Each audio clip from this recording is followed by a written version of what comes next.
Hi everyone, welcome to Tathagat. मैं पंकज मिश्रा आप सबका स्वागत करता हूं। आज हम बात करने वाले हैं एक बहुत ही इंपॉर्टेंट टॉपिक के ऊपर। जैसा कि आप जान रहे हो, चाहे हम इंडिया की बात कर लें या इंडिया से बाहर बात कर लें, कोई ना कोई ऐसी घटनाएं हो रही हैं जिसके बारे में आपका और हमारा समझना बहुत ही जरूरी है कि क्या बीइंग अ स्टूडेंट हमारा स्टैंड क्या होना चाहिए। क्या हमें ये इशू को पढ़ना चाहिए जीडीपीआई के लिए या करंट अफेयर्स के लिए। तो आज के इस डिस्कशन में हम बात करने वाले हैं श्रीलंका में जो ऑन गोइंग इकोनॉमिक क्राइसिस है उसके ऊपर बात करेंगे। हम देखने की कोशिश करेंगे कि क्या अकेले श्रीलंकन गवर्नमेंट इसके लिए पूरी की पूरी रिस्पॉन्सिबल है और क्या कोई एक्सटर्नल फोर्स आके श्रीलंका में पूरी तरीके से इकोनॉमिक सिचुएशन को खराब किया है। आइए शुरू करते हैं। जैसा कि आप देख रहे हो कि ये जो आप इमेजेस देख रहे हो ये कौन है। ये श्रीलंका के अभी प्रेजेंट प्रेसिडेंट है जिनका नाम है गोटाबाया राजपक्षे। और आपको पता होगा कि ये अभी हाल फिलहाल में श्रीलंका में जब सिचुएशन आउट ऑफ कंट्रोल हो गया, इस चीज को ध्यान में रखते हुए श्रीलंका के प्रेसिडेंट ने इमरजेंसी डिक्लेयर कर दी। आपको पता है कि हमारे इंडिया में भी इमरजेंसी डिक्लेयर की जाती है, लेकिन जब वहां के लोग खाने खाने के लिए मर रहे हैं, वहां छोटे बच्चों को दूध पीने के लिए पैसे तक नहीं है, वहां महिलाओं को अपने किचन में गैस सिलेंडर तक अवेलेबल नहीं है, स्थिति इतनी खराब हो गई है कि वहां के पेट्रोल पंप पे आर्मी का डिप्लॉयमेंट है। और आपको पता है कि आर्मी का यूज हम पर्टिकुलर डोमेस्टिक सिक्योरिटी के लिए नहीं कर सकते, लेकिन जब सिचुएशन खराब होती है तो उस समय आपको आर्मी ही एक विकल्प होता है जो पूरे लॉ एंड ऑर्डर को कंट्रोल कर सके।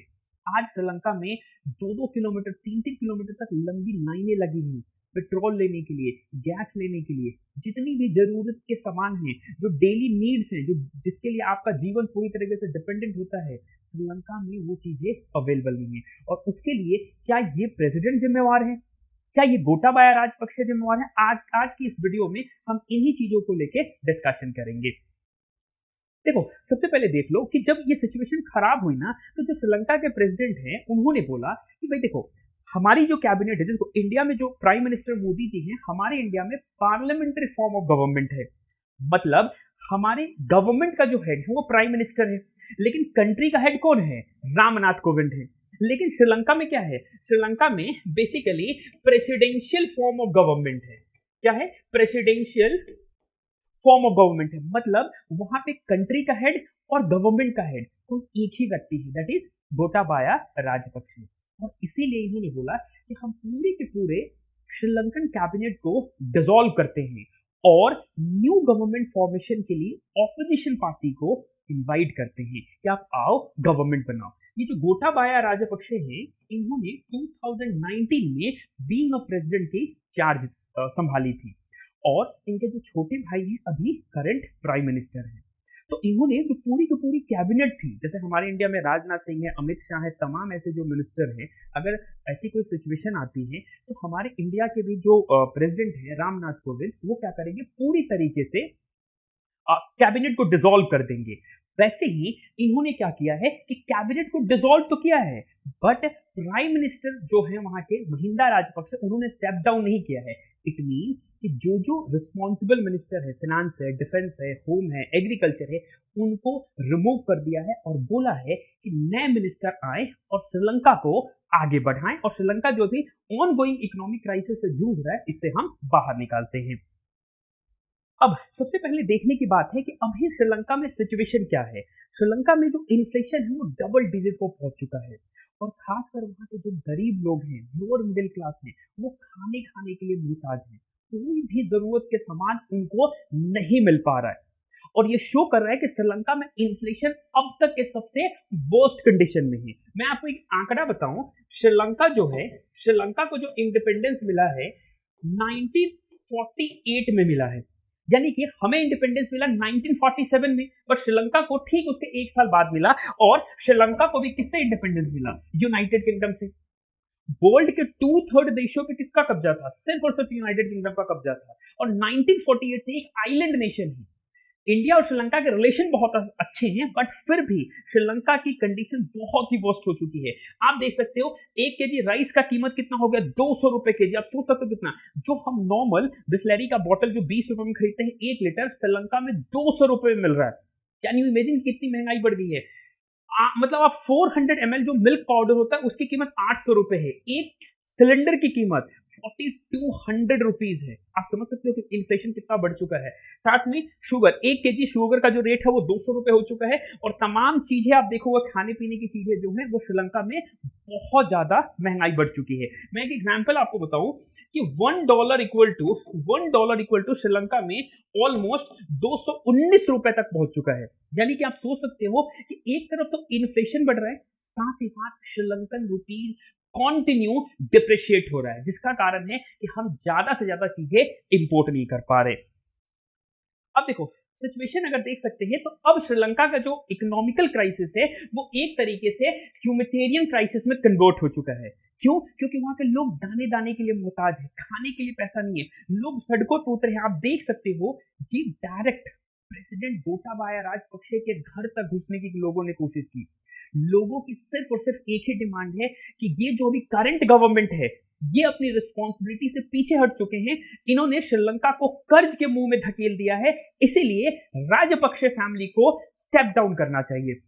और सिर्फ पॉलिटिशियंस के घर पे अटैक नहीं हो रहे, जितने भी वहां के गवर्नमेंट एम्प्लॉय हैं, ध्यान रखना जो भी सरकारी एम्प्लॉय हैं उनके घर पे भी अटैक हो रहा है। क्योंकि मर कौन रहा है? मर सिर्फ और सिर्फ आम श्रीलंका नागरिक मर रहा है।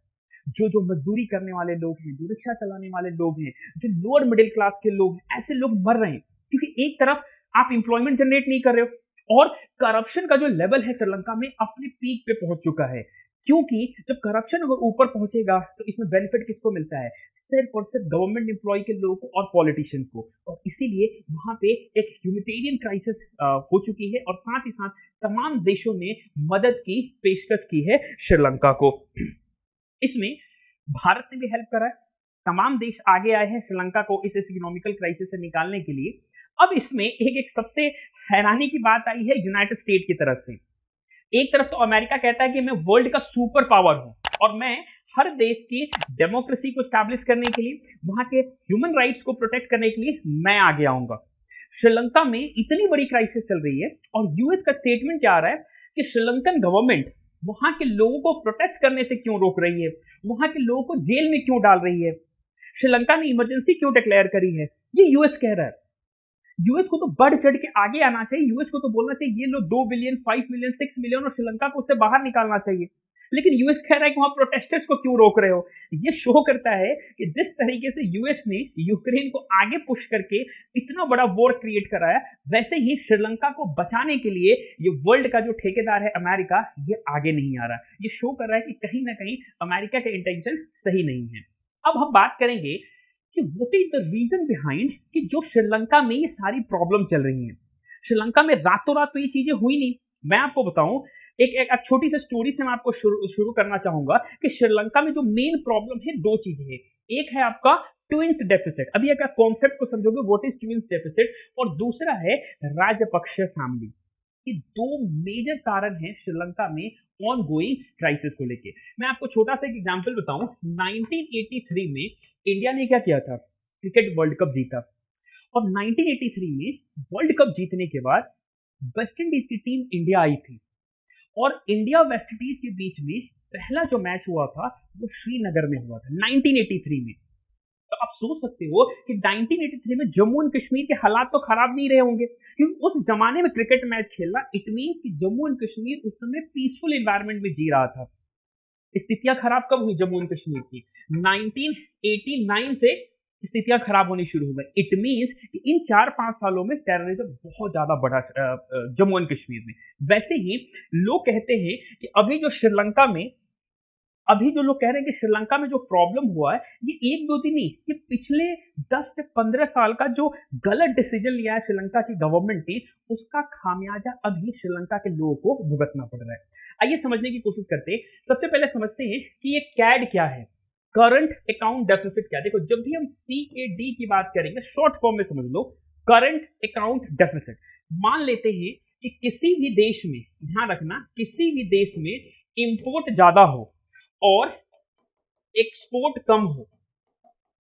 ध्यान रखना, किसी भी देश में इंपोर्ट ज्यादा हो, एक्सपोर्ट कम हो, इस सिचुएशन को बोलते हैं करंट अकाउंट डेफिसिट। मतलब इंपोर्ट करोगे तो क्या होगा, आपको ज्यादा ज्यादा डॉलर खर्च करने पड़ेंगे, और एक्सपोर्ट कम करोगे तो आपकी इनकम कम होगी। तो इस कंडीशन को बोलते हैं करंट अकाउंट डेफिसिट। और ये जो करंट अकाउंट डेफिसिट है, ये बेसिकली हर देश को मंथली पता चल जाता है। At the end of the month हमने कितना इंपोर्ट किया, कितना एक्सपोर्ट किया, आपको स्टैट्स आपको मिल जाता है, एक पर्टिकुलर डेटा मिल जाता है आपको।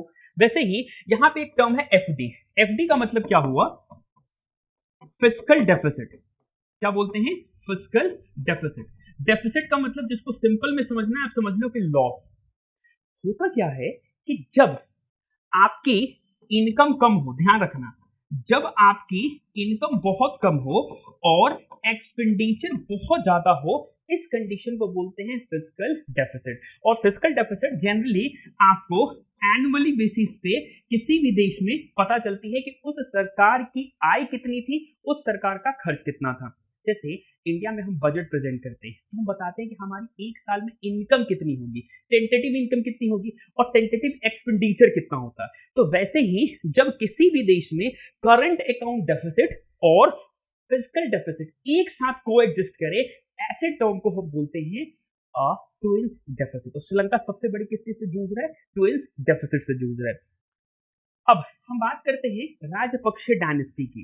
ये 4 फेसेस आप देख लो, बेसिकली ये 4 नहीं 9 लोग मिलके पूरे के पूरे श्रीलंका के मिनिस्ट्री को, पूरे के पूरे श्रीलंका गवर्नमेंट को हेड कर रहे हैं। इनके ये जो भाई हैं Gotabaya Rajapaksa, currently he is the president of Sri Lanka. Mahinda Rajapaksa, इनके बारे में थोड़ा सा बता दूं कि 2005 से लेके 2015 तक ये श्रीलंका के प्रेसिडेंट थे। और 2015 से लेकर 2019 तक जब श्रीलंका में गवर्नमेंट चेंज हुई और मित्रेपाल सिरिसेना वहां के प्रेसिडेंट बने, तो उन्होंने एक कानून बनाया और ये बनाया कि अब श्रीलंका में भी कोई भी 2 टर्म से ज्यादा प्रेसिडेंट नहीं रह सकता, जैसे कि यूएस में है। और इसीलिए जब 2015 में फिर से जब 2019 में जब इलेक्शन हुए, फ्रेश इलेक्शन हुए, तो ये तो 2 बार प्रेसिडेंट बन चुके थे, तो प्रेसिडेंट तो बन नहीं सकते थे, तो अपने बड़े भाई को बुलाया। कहां से, अमेरिका से। ये अमेरिका जाकर सेटल्ड हो चुके थे। ये श्रीलंका के फॉर्मर डिफेंस मिनिस्टर रह चुके हैं, फॉर्मर आर्मी जनरल रह चुके हैं। तमिल्स, 40,000 तमिल्स को मारने का जो डायरेक्ट एलिगेशन है वो इनके ऊपर लगा है। जब ये आर्मी जनरल थे तो एलटीटी को मारने के लिए, जो उसका हेड था प्रभाकरन, इन्होंने एक स्पेशल ऑपरेशन चलाया था और उसी के कारण इनके ऊपर आरोप है कि 40,000 इंडियन तमिल्स को इन्होंने जाफना के अंदर मारा है, नॉर्थ प्रोविंस ऑफ श्रीलंका के अंदर। तो ये प्रेसिडेंट है। ये जो देख रहे हो बासिल राजपक्षे, ये श्रीलंका के अभी क्या है, फाइनेंस मिनिस्टर है, और इनको बोला जाता है मिस्टर 10%। यानी कि ये कोई भी प्रोजेक्ट तब तक सैंक्शन नहीं करते कि जब तक उस प्रोजेक्ट का 10% इनको कमीशन ना मिल जाए। करप्शन के बिल्कुल हर सीमा को पार कर दिया है इन्होंने बासिल राजपक्षे ने। और आपको जान के हैरानी होगी, ये यूएस श्रीलंकन है और इनके पास सिटीजनशिप नहीं थी श्रीलंका की, तो कॉन्स्टिट्यूशन में अमेंड किया गया कि इनको मिनिस्टर बनाना है और तब जाके मिनिस्टर बने। हर प्रोजेक्ट में 10% खाते हैं। आप यहां पे देख लो, चमल राजपक्षे, ये क्या है, वहां के इरिगेशन मिनिस्टर हैं और इनके 2 बेटे हैं। आपको ध्यान रखना, इनके 2 बेटे हैं। एक इनका बेटा एग्रीकल्चर मिनिस्टर है चमल राजपक्षे का, और एक बेटा सिविल एविएशन का, यानी कि जो हमारे एयरपोर्ट डिपार्टमेंट्स होते हैं उसका ये डायरेक्टर जनरल है। इनके एक जो बेटे हैं वो क्या है, यूथ अफेयर्स मिनिस्टर। जैसे हमारे इंडिया में जो अनुराग ठाकुर जी हैं youth affairs and sports minister हैं, वही इनका बेटा क्या है, youth affairs and sports minister है। इनका एक बेटा नेवी का जनरल है। आप समझ सकते हो, पूरे के पूरे 8 से 9 फैमिली मिलके पूरे श्रीलंका को ये लोग कंट्रोल कर रहे हैं। और जितना पैसा इन्होंने इंटरनेशनल मार्केट से लोन के लिए लिया कि हम श्रीलंका को डेवलप बनाएंगे, श्रीलंका की इकोनॉमी को यहां लेके जाएंगे, इन्होंने सारा पैसा बंदर बाट कर लिया और श्रीलंका को कर्ज के मुंह में छोड़ दिया। कैसे, आगे चल के देखते हैं। देखो इन्होंने क्या किया, जब ये मैंने आपको बताया कि महिंदा राजपक्षे 2005 से लेके 2015 तक ही क्या थे, श्रीलंका के प्रेसिडेंट थे। तो इन्होंने चाइना से $7.5 बिलियन का इन्होंने लोन लिया। कितने रेट ऑफ इंटरेस्ट पे, 6.5% इंटरेस्ट के रेट पे। और इनका टारगेट क्या था, हम्बनटोटा पोर्ट को डेवलप करना, और साथ ही साथ श्रीलंका में टूरिज्म एक बहुत बड़ा सेक्टर है, क्योंकि टूरिज्म पे 1/6% इनकी जीडीपी टूरिज्म पे डिपेंड करती है।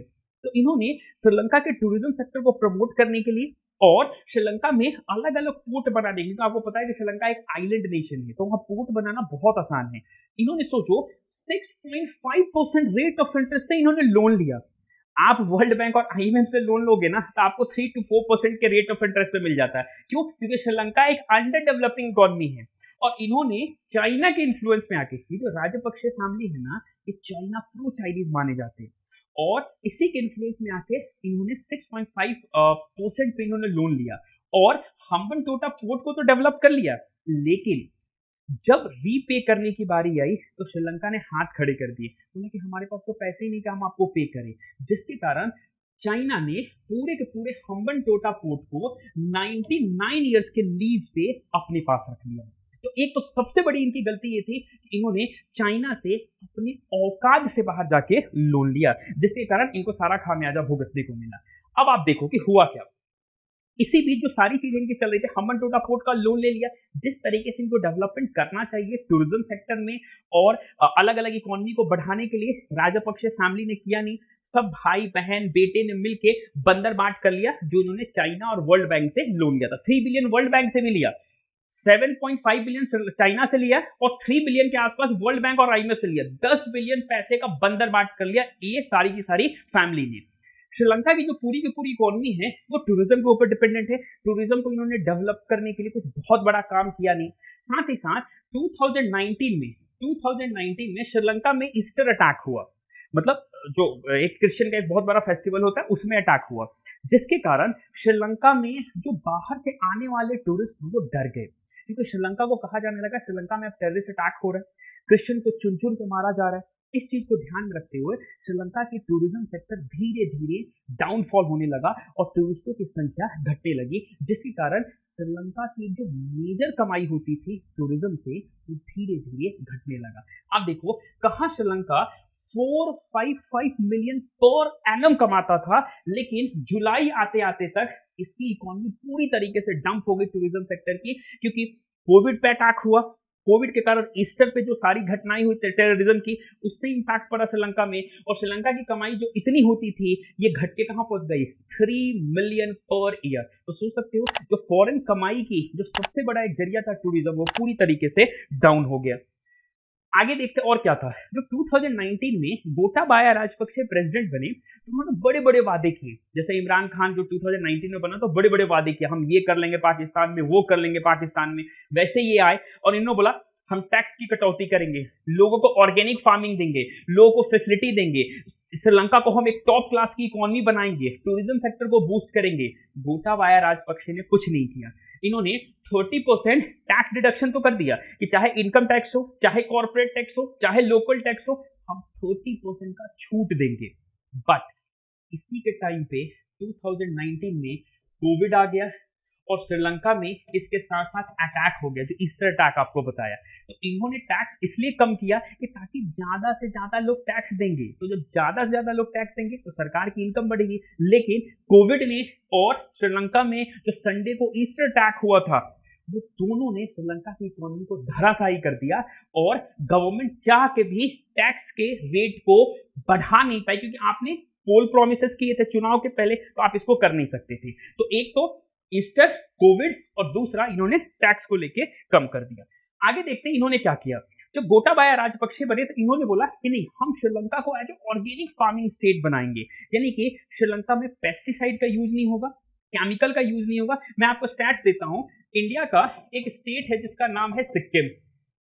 सिक्किम इंडिया का 100% ऑर्गेनिक स्टेट है, 100%। और सिक्किम ने 2005 में डिक्लेयर करा था कि हम आने वाले 10 साल के बाद हम एक तरीके का ऑर्गेनिक स्टेट बन जाएंगे।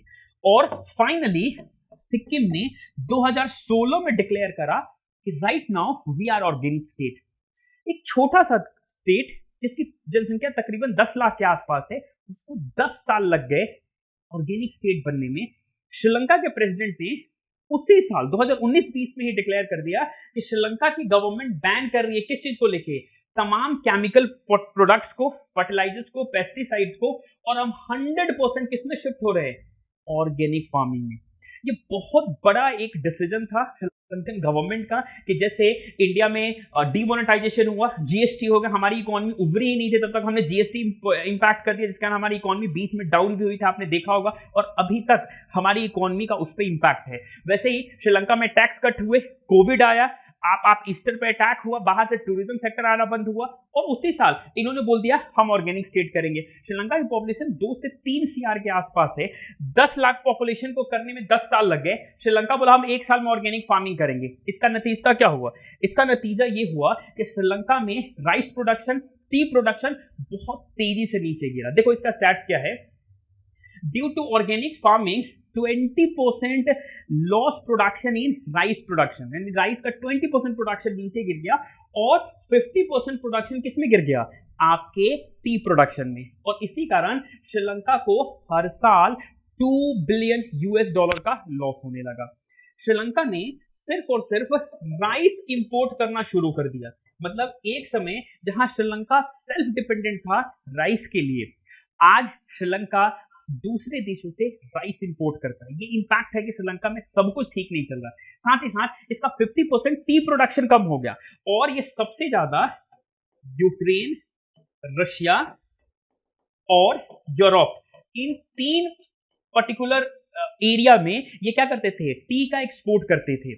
पिछले 20 से 25 दिनों में श्रीलंका की स्थिति इसलिए खराब हो गई क्योंकि जो टूरिस्ट आते थे सबसे ज्यादा यूक्रेन से, यूरोप से, वहां ठंडी पड़ रही है, अभी हमारे यहाँ गर्मी है, तो श्रीलंका में आते थे टूरिस्ट घूमने के लिए, लेकिन यूक्रेन बर्बाद हो गया, रशिया बर्बाद हो गया, यूरोप के सारे देश इन्वॉल्व हैं इस वॉर में, तो बहुत सारे टूरिस्ट आना बंद कर दिए श्रीलंका में। तो ये भी एक इम्पैक्ट है। और साथ ही साथ ये जो टी एक्सपोर्ट करते थे, टी एक्सपोर्ट बंद हो गया क्योंकि वॉर के कारण सारी चीजें रुक गई है, और इनका राइस का भी, व्हीट का भी, और भी जो प्रोडक्शन होना चाहिए ड्यू टू ऑर्गेनिक फार्मिंग बहुत डिस्टर्ब हो गया, जिसका श्रीलंका को ये प्रॉब्लम देखने को मिला। अब देखते क्या होगा। श्रीलंका का जो कर्ज है, देखो foreign debt to GDP ratio, यानी कि श्रीलंका का जो कर्ज है उससे जीडीपी का 119% पहुंच गया, यानी 119%। जैसे कहा जाता है स्टैंडर्ड कंट्री में कि अगर जीडीपी का 70 to 80% के आसपास अगर आपका कर्ज हो तो ठीक है, फेयर इनफ है, आप उसको रीपे कर सकते हो। लेकिन जिस देश की कर्ज, लोन, उसके जीडीपी का 119% पहुंच जाए तो आप सोच सकते हो कि श्रीलंका की स्थिति कितनी खराब हो गई है। श्रीलंका का 119% डेट पे करना कितनी बड़ी बात है, आप सोच सकते हो। अब देखो श्रीलंका में जो इन्फ्लेशन है वो डबल डिजिट को पहुंच चुका है, यानी कि खाने पीने की जो चीजें बहुत महंगी हो गई हैं। बच्चों को दूध नहीं मिल रहा पीने के लिए, सिलेंडर अवेलेबल नहीं है, पेट्रोल अवेलेबल नहीं है, डीजल अवेलेबल नहीं है, और इन चीजों को मेडिसिन अवेलेबल नहीं है। यहां तक तो हद तब हो गई कि स्कूल बंद कर दिए गए, कॉलेजेस बंद कर दिए गए। क्यों? एग्जामिनेशन नहीं होगा, बच्चे स्कूल में नहीं जाएंगे क्योंकि बच्चों के पास कॉपी नहीं है, पेपर नहीं है, पेन नहीं है कि भाई जाके स्कूल में पढ़ सके।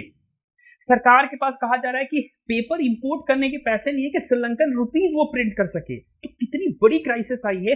1948 के बाद श्रीलंका में सबसे बड़ा economical crisis as well as humanitarian crisis आई, नहीं है कि ह्यूमन राइट्स का भी बहुत ज्यादा वायलेशन हो रहा है। अब देखो श्रीलंका में $1 equal to 292 rupees Sri Lankan rupees हो चुकी है।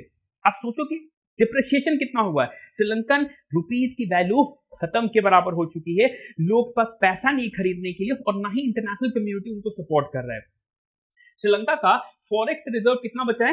2 बिलियन, और श्रीलंका को लोन पे कितना करना है? 7 बिलियन। सेम पाकिस्तान वाली कंडीशन हो गई कि श्रीलंका के पास फॉरेन रिजर्व बन रहा है 2 बिलियन, जिससे इसको क्या करना है? जितने भी इंपोर्ट करने की जरूरत के सामान है उसको इंपोर्ट करना है, जैसे डीजल है, खाने पीने की चीजें, मेडिसिन है, तमाम चीजें उसको इंपोर्ट करना है। लेकिन इसको लोन कितना पे करना है? $7 बिलियन का। तो आप देख सकते हो कितना मिसबैलेंस है in terms of foreign reserve and payment को लेके। अब इंडिया इसमें कहां खड़ा है? इंडिया ने ह्यूमैनिटेरियन ग्राउंड पे, क्योंकि देखो 30% के आसपास जो पॉपुलेशन है वो तमिल हिंदू की है जो श्रीलंका में रहते हैं, तो भारत को इस बेसिस पे भी श्रीलंका को सपोर्ट करना चाहिए। और इसीलिए इंडिया ने क्या किया है? 2 बिलियन लाइन ऑफ क्रेडिट दी है। देखो लाइन ऑफ क्रेडिट का मतलब, देखो चाइना भी पैसे दे रहा है, लेकिन चाइना उस पर रेट ऑफ इंटरेस्ट लेगा फिर से चाइना श्रीलंका से, क्योंकि चाइना ने 7.5 बिलियन पहले दिया था, अभी भी उसने 2 बिलियन दिया है, लेकिन उसको इंटरेस्ट लेगा। हमने क्या किया? लाइन ऑफ क्रेडिट दी है, यानी कि श्रीलंका को बोला है कि इस 2 बिलियन का तो ऑयल खरीद ले, मेडिसिन खरीद ले, पेपर खरीद ले, खाने पीने की चीजें खरीद ले, गैस खरीद ले, हम तेरे को पैसा नहीं देंगे, इतने पैसे का तू सामान इंडिया से प्रमोट कर ले। इसको बोलते हैं लाइन ऑफ क्रेडिट। उतने पैसे की चीजें आप इंपोर्ट कर सकते हो। साथ ही साथ इंडिया ने 40,000 मैट्रिक टन फ्यूल दिया है, जिसके अंदर डीजल है, पेट्रोल है, तमाम चीजें हैं। और साथ ही साथ 40,000 टन राइस हमने दिया है, क्योंकि श्रीलंका में खाने पीने की चीजें बहुत दिक्कत हो गई। श्रीलंका में बहुत सारे भी फेस्टिवल भी बैक टू बैक हैं, तो सरकार ने बोला है कि कम से कम वहां के लोग खाने के लिए ना बने। तकरीबन तकरीबन 2000 के आसपास रिफ्यूजी तमिलनाडु में आ चुके हैं।